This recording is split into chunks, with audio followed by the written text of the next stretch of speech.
It was a rough week. I mean, her faves are down. They're struggling with, the front page of the New York Times this morning, Democrats struggling with African-American voters, particularly African-American men. This gender gap issue is real. It's a real problem, and you see the Democrats reacting to it. And I think what they are now finally in October, the election, coming to realize is that a lot of men think Democrats care more about dudes who want to become women than dudes who just want to be dudes. And no hunting, cosplay, or cringy videos is going to change it. The bet is made. Working class men, whether you're black, Hispanic, or white, persistently, consistently do not believe the Democratic Party, and specifically Kamala Harris, are going to do a thing for them. They've been told that they're the problem, and I suspect they're going to rise up on Election Day and tell the elites who told them that you're wrong. Boy, oh boy, oh boy, oh boy, oh boy. Yes, it has been a rough week for Kamala Harris and Democrats, okay? And they're getting roasted left and right on the mainstream liberal media for the fact that Kamala Harris and her campaign, the Democrats, they seem to be tanking fast, especially among men. She had a terrible week. It was a terrible week for the Harris this campaign. You had Gretchen Whitmer having to apologize to the Catholics across America for mocking them with some bizarro Dorito thing on there. You had Governor Elmer Fudd out hunting and not knowing how to load his shotgun, using the wrong gun. At the same time, who's Governor Elmer Fudd? Governor Walz was out there. It looked like Elmer Fudd. Be very, very quiet while hunting for rabbits. Oh my God. Right? So he can't load his shotgun. He's trying to appeal to hunters. He can't load the gun. He's using the wrong gun. At the same time, you have Barack Obama in Pennsylvania where he derided people who own guns. Remember, people in Pennsylvania were bitter and they clinged to guns and religion. Remember that in 2008? So they're trying to appeal to those folks at the same time while he alienates black male voters by chastising. So they had a really tough week this week. I mean, the reality is that for the first time in 32 years in this poll, it shows that Republicans are beating Democrats straight up. When you ask people a generic ballot in 32 years, it shows that Donald Trump's doing better with black voters, Hispanic voters, off the charts. But what the most important thing is, what happened last week is that what was working with female voters with Kamala Harris was that there was some feeling of joy in the air. Well, that joy is gone. She had a terrible week. She picked a pointless fight with Ron DeSantis. She was losing in the Sun Belt, and she tried to recover by going on The View, which a lot of women watch. She went on The View. You talked about it earlier. And she wanted to clarify the two most important issues that are facing these two candidates, the economy and immigration. And she bombed like Rory at the U.S. Open, and she went out there and said there was nothing she would do that would be different than Joe Biden. And she created a campaign commercial for Donald Trump. And so she's trying to recover. There is no joy in the air, and everybody knows it, and it's obvious that there is a leak in the balloon here in the Kamala Harris campaign. Yeah, it definitely was a really tough week for Democrats. And the reason why you know this is because they're just starting to say anything now in desperation of saving Kamala Harris and the Democrats. Like, for example, Kamala Harris at her rallies is trying to appeal to male voters as casting herself as the strong candidate, and Trump is the weak candidate, according to her.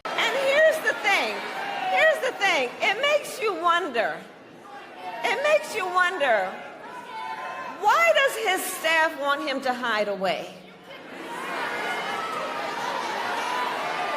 One must question, are they afraid that people will see that he is too weak and unstable to lead America? Is that what's going on? Yeah, so according to Kamala Harris, Trump is hiding, which is exactly what she's been doing for the past month and a half until she was forced to come out of hiding because the basement strategy wasn't working, right? Turns out she doesn't get the same benefit of the doubt that Joe Biden got because she's not 80 years old, right? I mean, people expect her to come out and to articulate herself in her policies, and she's been a disaster at doing that thus far. So now she has figured out, oh, wait, I'm turning off male voters. Okay, the only people that support me are weak men with low testosterone or who are not straight, and overly emotional women that are voting based off one issue, which is abortion.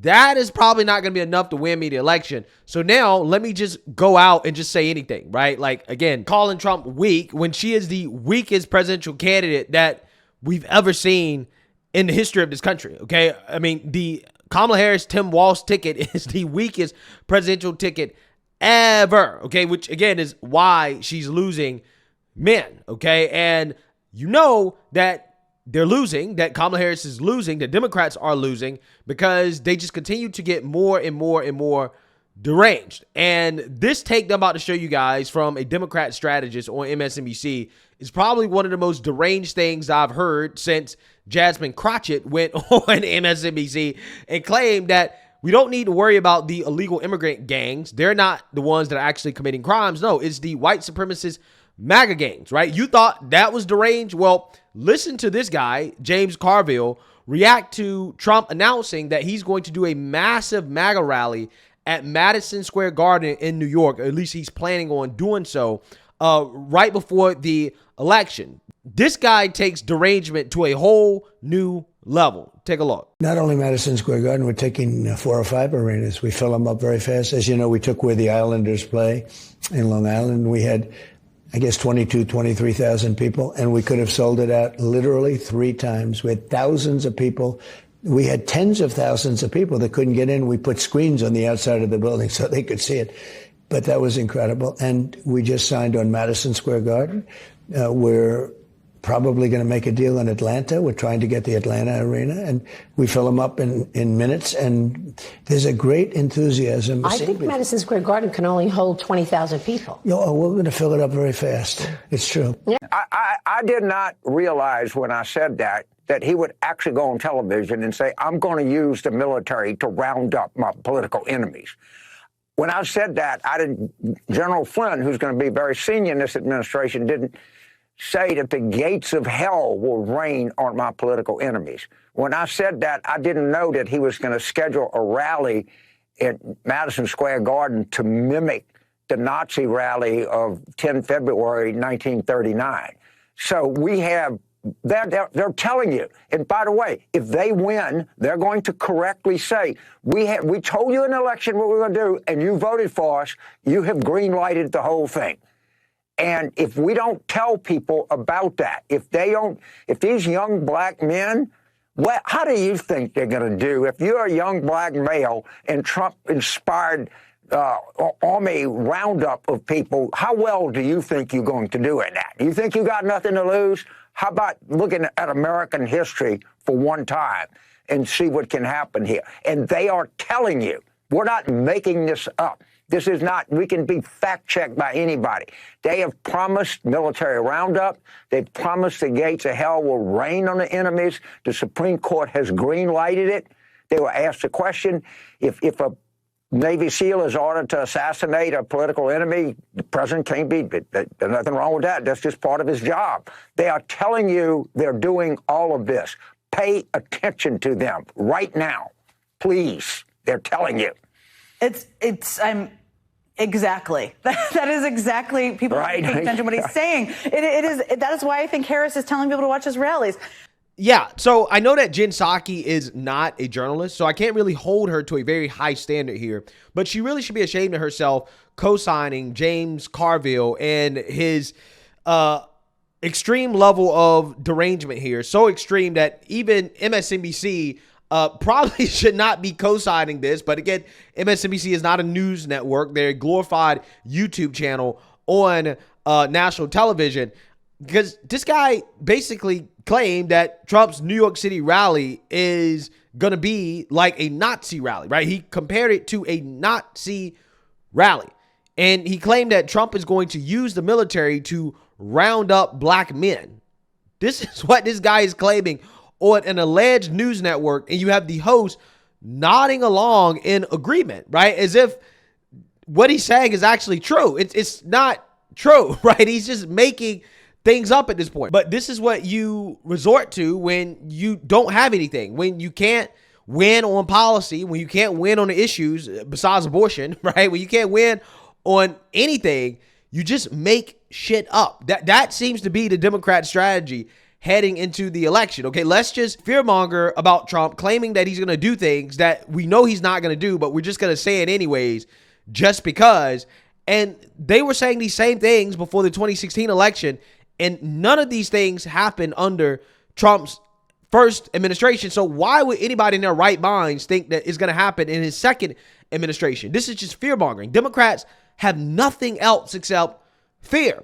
But I am here to tell you guys that this fear-mongering is not going to work because the writing is on the wall, okay? And it seems as if the victimhood coalition of the Democrat Party is falling apart. And you're saying some of these voters just decide that, you know what, we just don't want to support Democrats anymore. The issue agenda is set. It is going to be, and it's not the economy, it's affordability, it's prices, it's costs. That and inflation are the two key issues. Those are going to drive this last 23 days. And frankly, Donald Trump has the advantage on both. And on immigration, the reason why he wants to talk about immigration is because the current president, President Biden and Vice President Harris, seem so weak on the issue. I will raise this point carefully, that to the average American, calling for the death penalty for someone who's here illegally, killing a cop, is not insane. It's not abusive. It's exactly what the left, the center, and the right would call for. That Trump, and I realize that he's gone off the rails in some of his statements, and you can replay them to your viewers right now. But there's a reason why he's going up, that he's recovering after one of the worst debate performances in modern history. It's because he is speaking the language of the average American, and she still isn't coming clean about where she stands on some issues and what she's all about. And it is a genuine problem for her campaign. And I understand why Democrats are getting frustrated, because there are key groups right now, Latinos, young African-American men, and union members that are traditionally with the Democrats that aren't in this campaign right now. And on that note, Frank, we've seen recent polls showing Harris's support among black men is lower than certainly where Biden was. I know you hosted a focus group with black men who are supporting Trump. I want to play a clip from that. The reason why I'm voting for Donald Trump is because simply I want to make America great again. I think the last 4 years we have seen over-promising without a plan. What I watched on the debate stage were a lot of lofty goals from a Democratic candidate who's been vice president of the United States for 3 years and 8 months, and nothing that she proposed, or spoke on, she had a plan attached. That's so interesting, Frank. Give us some more context around that conversation you had. It's not that they're pro-Republican, because they aren't. But Donald Trump reaches them in a personal and a human way. They feel victimized by the federal government. They feel like they're attacked or even persecuted for being black men. And they believe that Donald Trump understands their plight more than Harris does.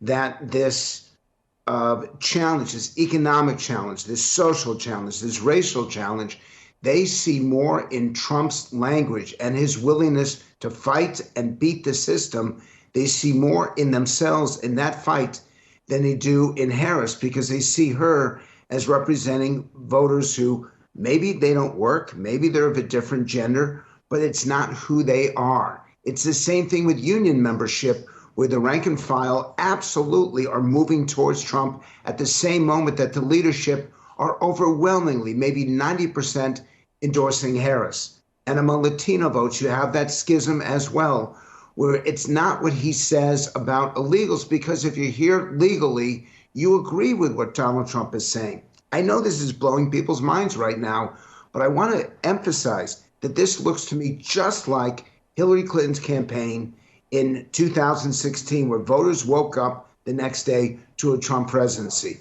Harris is miscalculated, she's miscalibrated, and it's causing damage to her campaign. Yeah, so I got to tell you guys, I'm not the biggest fan of Frank Luntz, okay? I'm not entirely sure why the mainstream liberal media thinks this guy is so in touch with the average everyday person, because he is not. He is an elitist, just like the rest of them.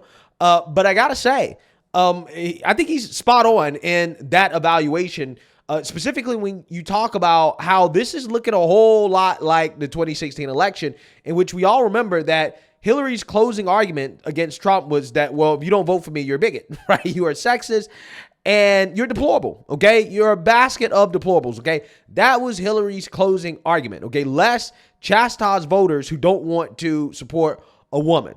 And that's what the Kamala campaign is doing. That's what Democrats are doing. That's what the mainstream liberal media is doing in the closing weeks of the 2024 election. They're going the Hillary route. Instead of doubling and tripling down on policy and trying to have the policy conversation, no, they're just launching personal attacks at the voters, right? At people who don't want to support Kamala Harris. I mean, they spent the last week basically calling men sexist because men are rejecting Kamala Harris.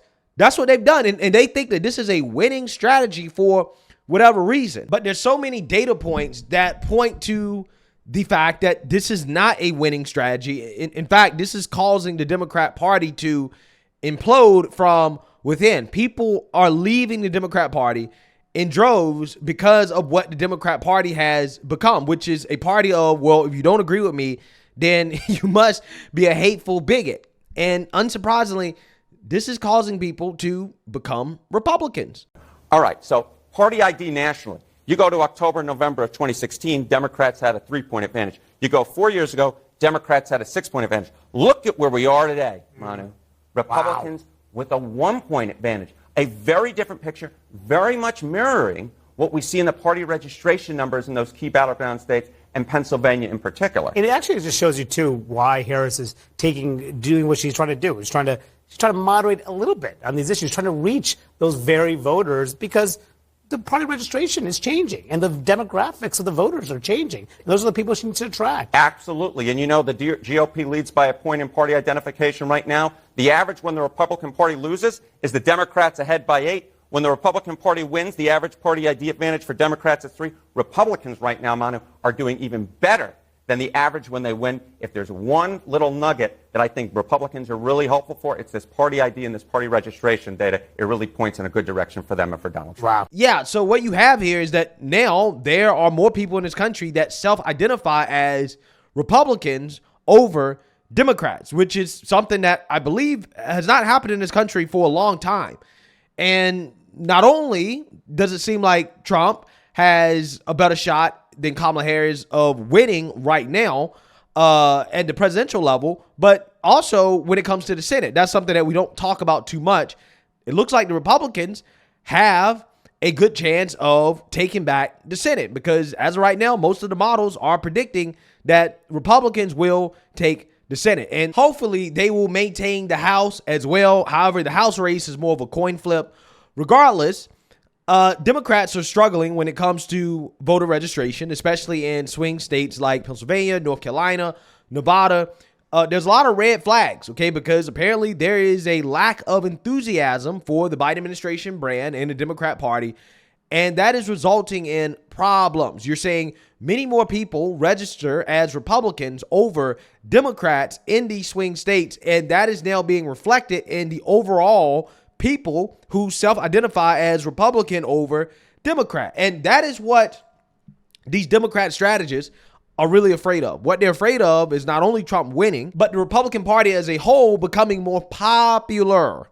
Okay? That's what they're really afraid of. And if Republicans win the presidency, they take back the Senate, and they maintain the House, then the Trump administration is going to be able to get a lot of things done, right? And that's the last thing that they want. That's what they're truly afraid of. So that's the whole point of this video. I know we talk a whole lot about the top of the ticket, right? But you got to understand, in order for the Trump administration to actually get things done, we have to win it all, okay? We got to win the Senate, we got to retain the House, and we got to win the presidency. We have to win everything in order to make this country great again and to get this country back on track. So again, that is the whole point of this video, to show you guys that they're freaking out. And they're not just freaking out about Trump, they're freaking out about Republicans essentially becoming a more popular party than the Democrats, which would result in Republicans having full power and control over all three branches of government, which, again, that's their worst nightmare, right? With Trump at the top as president, having a Republican House, a Republican Senate. Yeah,